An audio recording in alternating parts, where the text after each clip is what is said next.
योगी जी के नेतृत्व में, मोदी जी के नेतृत्व में जो काम चल रहा है, प्रयास ये हो रहा है कि बेहतर शिक्षा, बेहतर स्वास्थ्य, बेहतर रोजगार, नौकरी और अमन चैन भाईचारा मिले। इसी बात को लेकर के आज कुल संख्या इनकी है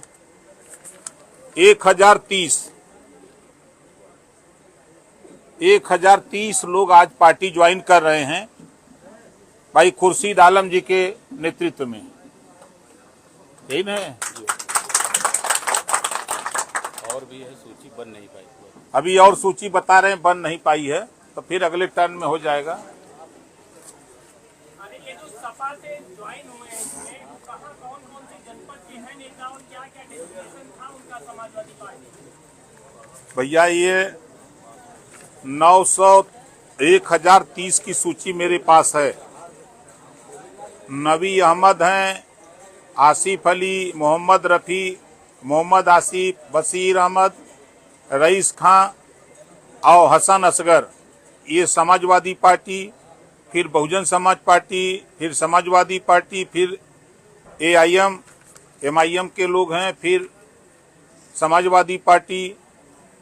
इसी तरह अलग अलग पन्ने पर अलग अलग हैं, जिलेवार है।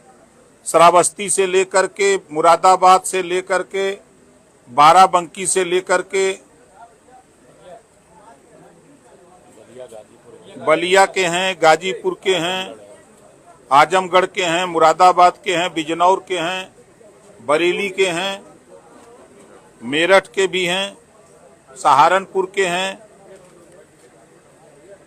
हापुड़ के हैं, मुजफ्फरनगर के हैं, गाजियाबाद।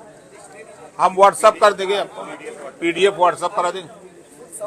हाँ बिल्कुल हो जाए। ऑल इंडिया मुस्लिम जमात के अध्यक्ष हैं साबुद्दीन रजवी बरेलवी ने, उन्होंने सवाल कहा है कि भारतीय जनता पार्टी को सपा वाले दिखाते हैं कि भारतीय जनता पार्टी का डर दिखा करके मुसलमानों को हमेशा भयभीत करते हैं। उन्होंने सही कहा है। देखिए, मैं कहता हूं ना कि समाजवादी पार्टी में जितने भी विधायक, सांसद हैं, जितने नेता हैं, वो लोडर का काम करते हैं। 4 बार मुसलमानों ने वोट दे करके यादव को मुख्यमंत्री बनाया। एक बार भी समाजवादी पार्टी के मुखिया, चाहे अखिलेश जी हो चाहे और कोई हो, एक बार भी उन लोगों ने नहीं कहा कि मुसलमानों का भी हक बनता है, इनको भी मुख्यमंत्री हम बनाएंगे। क्या डर जो बात वो कह रहे हैं, डर दिखाया जाता है भारतीय जनता 100% सही। देखिए, भारतीय जनता पार्टी का डर दिखा के सिर्फ इनको नफरत सिखाया जाता है। इनको कभी समाजवादी पार्टी, कांग्रेस, बसपा के लोग शिक्षा की बात किए हो तो बताइए। इनके रोजगार के लिए, नौकरी के लिए, आजादी के बाद नौकरियों में 38% मुसलमान था। आज इतना विकास कांग्रेस, सपा, बसपा के लोगों ने किया कि आज 1% नहीं है। ये सिर्फ नफरत सिखाते हैं लोग कि आप भाजपा से खा जाएगी, भाजपा रहने नहीं देगी। अभी आपने शाहीन बाग की चर्चा सुना ही होगा कि देश से मुसलमानों को निकाल दिया जाएगा, और NRC CA लागू हुआ, एक भी पूरे देश से मुसलमान निकला। आज उनका जो है अधिकार देने का कानून था, और ये विपक्ष के लोग समझा रहे थे कि कानून देश से निकालने का है, आपका अधिकार छीनने का है। तो विपक्ष के लोग हमेशा नफरत की बात करते हैं, और यहाँ सबका साथ सबका विकास हो रहा है। आपके मंत्री साथी हैं जयवीर सिंह ने, उन्होंने अजान को लेकर के जो बातें कही, उसके बाद विरोध में भी बयान आ रहे हैं कि घंटी और उससे भी डिस्टर्बेंस होता है। नहीं, देखिए, हम उनके बयान से सहमत नहीं हैं। हाँ, इतना जरूर कहूंगा कि जैसे आप सड़क पर जाते हैं तो जो DJ बजाते हैं तो आपकी गाड़ियां हिलने लगती हैं, महसूस किए होंगे अगर कहीं भेंट हुई होगी तो हम लोग तो बराबर प्रयास करते हैं कि उतने साउंड में आप बजाओ कि जो आपको भी तकलीफ न हो, हमको भी तकलीफ न हो। उनका कहने का तात्पर्य ये है। अच्छा, एक सवाल और बनना है। कल आपका वीडियो एक समाजवादी पार्टी के उससे पोस्ट किया गया है, वो वीडियो काफी चर्चा में है कि आप कुर्सी पर बैठे हुए किसी की फरियाद सुनने गए थे और फरियादी जो है वो नीचे बैठा, उसको लेकर के सवाल खड़े कर रहे हैं। देखिए, समाजवादी पार्टी को विचारों की, सिद्धांतों की लड़ाई तो लड़ते नहीं। अगर वो लड़ते तो मुसलमानों को शिक्षा की बात करते, स्वास्थ्य की बात करते, रोजगार की बात करते, नौकरी की बात करते। सत्ता पाने के बाद समाजवादी पार्टी के नेता अखिलेश यादव जी अपनी बिरादरी को खाली बढ़ाने का काम करते हैं। मैं जो वीडियो दिखा रहे हैं, उसके बेटे की एक्सीडेंट में डेथ हुई थी। अब वो रो रही है तो रो रही है तो कुर्सी पर बैठ करके पैर पकड़ के रोएगी।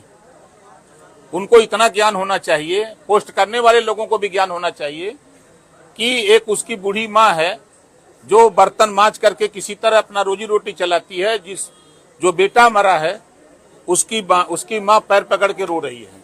वही फोटो है। आज कैबिनेट बैठक हुई है। कैबिनेट बैठक में जो ओबीसी आरक्षण को लेकर के, पिछड़ा वर्ग आयोग आरक्षण को लेकर के सहमति हो गई है, तो क्या लगता है पंचायत चुनाव अब लोग कहते हैं चुनाव के बाद जनता से दूर हो जाते हैं, आपका क्या कहेंगे? आप क्या कहेंगे? हम तो थोड़े संबंध में है ही। लोग कहते हैं नेता चुनाव के बाद जनता से दूर हो जाते हैं, आप क्या कहेंगे? देखिए, कुछ नेता होते होंगे लेकिन ओम प्रकाश राजभर बहुत बेहया नेता है। बेहया जानते हैं? हम जनता के बीच में रहते हैं, हम जीरो से शुरू करके यहाँ तक आए हैं। इस नाते हम जो 25 करोड़ आबादी उत्तर प्रदेश की है, 140 करोड़ आबादी जो देश की है, उसमें जो गरीब, कमजोर, वंचित, शोषित, पिछड़े, दलित, अल्पसंख्यक हैं, उनके दर्द को, उनके पीड़ा को हम समझते हैं। इस नाते उनके बीच में रहते हैं। देखिए, माननीय उच्चतम न्यायालय के आदेश पर आज कैबिनेट से पिछड़ा वर्ग आयोग का गठन हुआ है। SC ST का रिजर्वेशन, पंचायत चुनाव में ओबीसी का आरक्षण, सामान्य वर्ग का आरक्षण, महिलाओं का आरक्षण, उसको उनको ठीक करके देने के लिए 6 महीने का समय दिया गया है। यही आज का है। पंचायत चुनाव को लेकर के क्या? अब न्यायालय में मामला ले गए समाजवादी पार्टी के लोग, तो लटकाए हैं, हम क्या करें। अच्छा, एक सवाल ये है कि ईवीएम को लेकर के अब सवाल खड़े हुए हैं कि पंचायत चुनाव में ईवीएम का इस्तेमाल किया जाएगा। लोग अभी प्रेस कॉन्फ्रेंस के उन्होंने आरोप लगाया कि ईवीएम से चुनाव नहीं होना चाहिए। देखिए, अब आप बताइए, ये जीतते हैं। अगर हम बंगाल की तरोताजा बात करें, ईवीएम से ही 215 सीटें ममता जी जीती थी। अब हार गई तो ईवीएम खराब। अखिलेश यादव जी की सरकार ईवीएम से बनी, हार गए तो ईवीएम खराब। अभी सांसद जीते हैं, ईवीएम सही है उनके लिए। जब हार जाते हैं तो ईवीएम खराब है, जीत जाते हैं तो ईवीएम सही है। केरल में अभी उदाहरण है, अभी 5 राज्यों के चुनाव हुए, 5 राज्यों में केरल में कांग्रेस पूर्ण बहुमत की सरकार बनाई। अगर ईवीएम में चोरी होती तो हुआ काहे बनाने देते। आरोप तो भाई देखिए, हारने वाला व्यक्ति तो आरोप ही लगाएगा। पंचायत चुनाव अब न्यायालय का जो आदेश है उसका पालन हो रहा है, जो आदेश अगला आएगा उसका पालन किया जाएगा। ठीक, थैंक यू।